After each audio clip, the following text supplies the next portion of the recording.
കണ്ണൂർ കല്യാട്ട് വൻ മോഷണം നടന്ന വീട്ടിൽ നിന്നും കാണാതായ യുവതിയെ മൈസൂരിൽ കൊല്ലപ്പെട്ട നിലയിൽ കണ്ടെത്തി. കർണാടക ഹുൻസൂർ സ്വദേശി ദർശിതയെയാണ് കൊല്ലപ്പെട്ട നിലയിൽ കണ്ടെത്തിയത്. ലോഡ്ജിലെ മുറിയിൽ വായിൽ സ്ഫോടക വസ്തു തിരുകി പൊട്ടിച്ച നിലയിലാണ് മൃതദേഹം കണ്ടെത്തിയത്. സംഭവത്തിൽ ദർശിതയുടെ സുഹൃത്തിനെ പോലീസ് കസ്റ്റഡിയിലെടുത്തു.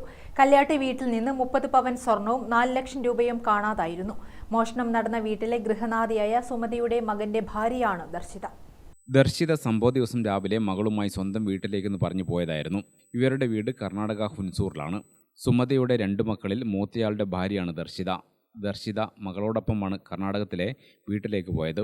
മകളെ വീട്ടിലാക്കിയ ശേഷം സുഹൃത്തിനോടൊപ്പം ലോഡ്ജിലേക്ക് പോയെന്നാണ് വിവരം. ദർശിതയെ കളവ് നടന്ന അന്നു മുതൽ കാണാതായതിനെ തുടർന്ന് യുവതിയെ കേന്ദ്രീകരിച്ച് പോലീസ് അന്വേഷണം നടത്തിയിരുന്നു. പിന്നാലെയാണ് യുവതിയെ മൃഗീയമായി കൊല്ലപ്പെട്ട നിലയിൽ കണ്ടെത്തിയത്. കർണാടക പോലീസാണ് യുവതിയുടെ ആൺ സുഹൃത്തിനെ കസ്റ്റഡിയിലെടുത്തത്. ലോഡ്ജിൽ മുഖമടക്കം പൊട്ടിപ്പൊളിച്ച നിലയിലായിരുന്നു മൃതദേഹം കണ്ടെത്തിയത്. വായിൽ സ്ഫോടക വസ്തു തിരുകി പൊട്ടിച്ചെന്നാണ് പ്രാഥമിക നിഗമനം. യുവതിയാണ് വീട്ടിൽ നിന്ന് സ്വർണമെടുത്ത് മൈസൂരിലേക്ക് കൊണ്ടുപോയതെന്ന് പ്രാഥമിക വിവരം ലഭിച്ചിരുന്നു. കസ്റ്റഡിയിലെടുത്ത യുവാവിനെ കേരള പോലീസിന് കൈമാറി വിശദമായ അന്വേഷണത്തിലേക്ക് കടക്കാനാണ് പോലീസ് നീക്കം. News desk Gramika news.